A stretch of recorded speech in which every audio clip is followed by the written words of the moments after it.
As for Flint, he was one of the biggest victims of how short the original Sinnoh-Dex was in Diamond and Pearl. It only had Infernape and Rapidash, no kidding, so he had to round up his team with Pokemon of other types. He had a Steelix, a Lopunny, and a Drifblim, but they've been replaced with a Flareon. Yeah, Flareon in the Elite Four. Never expected that, of all things, to happen. He's also got a Houndoom and a Magmortar. So, who is he opening up with? Is it? I think it's Rapidash. Oh no, it's Houndoom. I'm sure he opens up with Rapidash in Diamond and Pearl, but either way, let's just douse that Houndoom with fire, especially since Vaporeon's faster. Vaporeon's not known for its speed. I honestly expected Houndoom to be faster, but okay, not complaining at all. So another level up that's not going to be that useful. Infernape, tell you what, I'm going to go with Giratina here, because I know for a fact that that Infernape has Thunder Punch, and I don't want to take the risk to take a lot of damage with my Vaporeon just yet. I need it for other things, and Infernape used Earthquake. I was about to use Earthquake too, but oh well. Now let's see how much damage. Oh, not much. Whereas I am going to... I hope I'm going to one-hit KO it. Infernape has paper-thin defenses, but they're not completely non-existent. And survived in the red again! I'm just so sick of that happening. Okay, full restore. Let's Earthquake this fucker again. And another reason why I use Giratina, I guess, though I didn't really think of it that way before, is that it's immune to Infernape's fighting moves. I don't remember if it has Close Combat or Fail Blast or Brick Break or anything, but I do know it has a fighting move somewhere. So, let's take... Oh, Flare Blitz! I thought he was going to do another Earthquake. Why did he do a Flare Blitz if I resist it? Oh well. Not that it really matters. I'm going to finish off with Fly because I want to conserve my Earthquake PP just in case, and besides, it's not like it can use another full restore. It's a limit of 1 per Pokemon. And on that note, his Fire Monkey's dead! Yeah, 2 videos in a row. I'm on a roll here. Flareon. I'm going to go back to Vaporeon for a clash of the evolutions. And yeah, Flareon in the Elite Four, it's almost as awkward as Beautifly and Dustox, to be honest, because Flareon's reputation as being completely worthless compared to its siblings, well, I don't need to say anything more about that, because everything's been said about that. It's a dead horse, but it sure is fun beating on it. And speaking of dead horses, Rapidash, right on cue. Well, right now it's alive, but it's gonna be dead. Okay, charging up for Solar Beam? Well, I didn't expect that. I think he was meant to have his other Pokemon set up Sunny Day or something, but that didn't turn out that way. Anyway, Rapidash dies before it can do a single point of damage to me, which is weird because it was much faster than Vaporeon. And finally, Magmortar. Okay, this guy here has a huge move pool. Well, maybe not huge, but it still covers all the essentials. And it tries Solar Beam? Well, hopefully it dies, because Magmortar is a bit more bulky than the Rapidash and higher level too. Let's see how it goes. Oh! It hung on with barely anything left! And okay, Citrus Berry at least is going to prevent the full restore from kicking in, but now I'm going to have to take the Solar Beam, so I'm going to switch out Vaporeon ASAP, and I'm going to send Lucario for this, because, well, Steel type is going to help take the hit, and it hasn't done a whole lot right now, so let's have Lucario have its time in the sun. Oh, no pun intended. I didn't think of that until after I said it. Anyway, Aura Sphere, since it's its strongest move, should be enough for the kill. Yep. So That's 3 Elite Four members down. Awesome! But the toughest is yet to come. Their levels just keep on rising and rising and rising. So, yeah, I'm gonna have to be really careful, try to not make any mistakes, because those next 2 battles are really going to be very, very testing. So after Flint, up next is Lucian, the Psychic-type user, so I'm gonna send Torterra in the lead. The reason for that is because he leads with Mr. Mime, which has non-existent HP and almost non-existent defense, so Crunch probably gonna be able to one-hit KO it. And by the way, once again, changes from Diamond and Pearl. He used to have a Girafarig and a Medicham, but now he has Gallade and an Espeon, another evolution. Okay, so, yeah, I am the toughest of the Elite Four? Well, that is true because, the other guys were chumps, mostly because of their levels, but this one here is going to be a lot harder to deal with. Fortunately, he starts out with Mr. Mime, which is sort of the weak link on his team, so let's see if Crunch is going to be able to do it in one hit. Nope, probably not, because Reflect is going to double his team's defense for 5 turns, so Crunch isn't going to kill it. Oh, just over half HP. Well, the damage, I mean, not the remaining HP. But, yeah, even with such low HP and defense, I was far from the one-hit KO with Reflect, so, okay. Mr. Mime's down. Now who's next? Espeon? Well, I'm gonna keep trying with Torterra here. Just see how things go. Espeon. Oh, no! Bad idea! Didn't expect Signal Beam of all things. Come on, survive! Okay.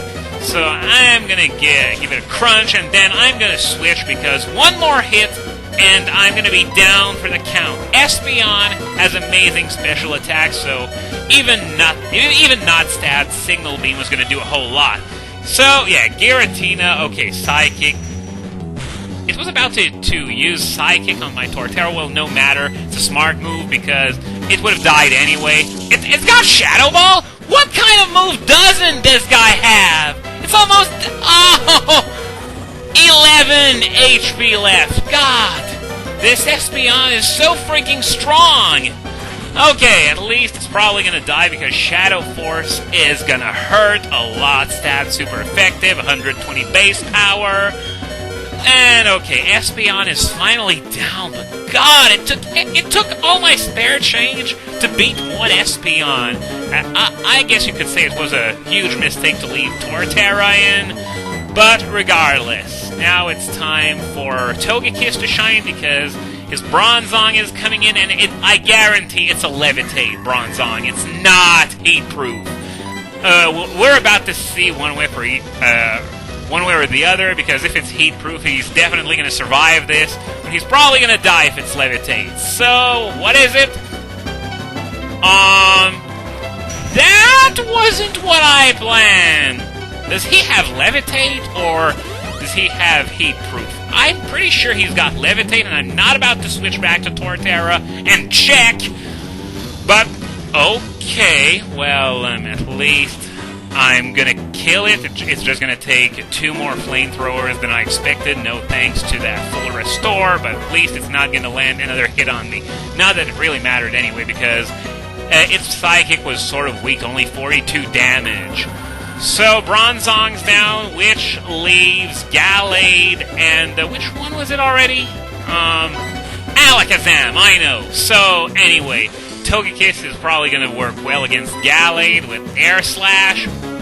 Going to kill it in one shot. It's super effective because Gallade is part fighting. No, it's not a kill! But then again, Gallade has huge special defense, so it should really be no surprise. Oh, Stone Edge missed. I was hoping for a flinch, but Stone Edge missing, it was actually a godsend, because I might have died from that Stone Edge had it connected. Okay, well, not complaining, and Alakazam is last. It's probably going to outspeed my entire team, so I'm just going to keep I'm going to keep Togekiss in there just to finish things off. I'd like to switch back to my physical attackers, but I don't recommend... Oh, even though I could have used Dark Pulse with Lucario, but Giratina and Torterra were almost dead anyway. So, okay, it's going to survive, I think.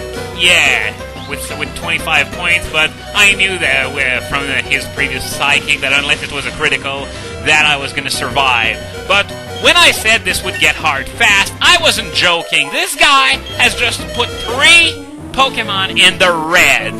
So what I'm going to do before moving on, I'm going to heal my team with Hyper Potions, and maybe Vaporeon and Lucario with Supers, because I think I have a few even if I haven't bought any. Okay, the champion is far stronger than the Elite Four. Well, yeah, that's why I'm about to go on a mass healing spree here.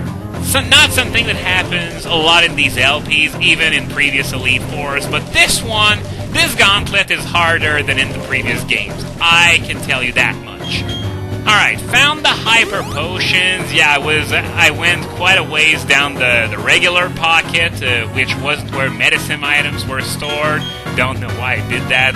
Probably because I don't use medicine very often in Pokemon. So anyway, we healed Togekiss and Torterra to full. Giratina, probably not going to heal it to full, but still close enough. I'm not going to bother healing it anymore. 221, and do I have Supers?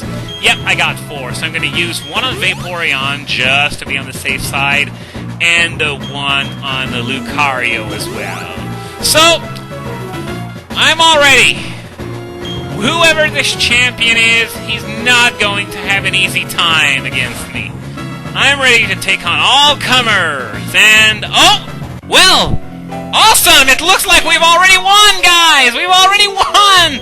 Cynthia didn't do anything all game, and she's the champion, so yeah, we've won! Yeah, that was it? That was awesome! No! You gotta be kidding me! No! Come on! She hasn't done a damn thing all game, and now that I really want her to do nothing, she actually fights me. God! Fuck you, Cynthia. Fuck you so much. Okay, let's get started. Spiritomb, no weakness, so try to hit it as hard as you can with your strongest neutral moves, and you should be okay. The good news is that Spiritomb doesn't have many resistances either, so it's neutral to a lot of stuff. Silver Wind, okay, I can live with that. 60 power, super effective, no stab, and it still did 64 damage. Well, we're talking about a level 58 Spiritomb here. But okay, 2-hit KO with Earthquake, even though I had to take a Silver Wind to the face. Okay, I'll accept that.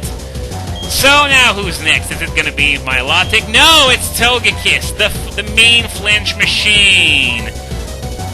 No, I'm not going to use Togekiss. I'm going to use Vaporeon because I'm not confident I can win a Speed War for flinch hacks against another Togekiss. And by the way, this was a Gastrodon in Diamond and Pearl. It was the only Shockwave. This Togekiss has a Shockwave. I didn't remember that.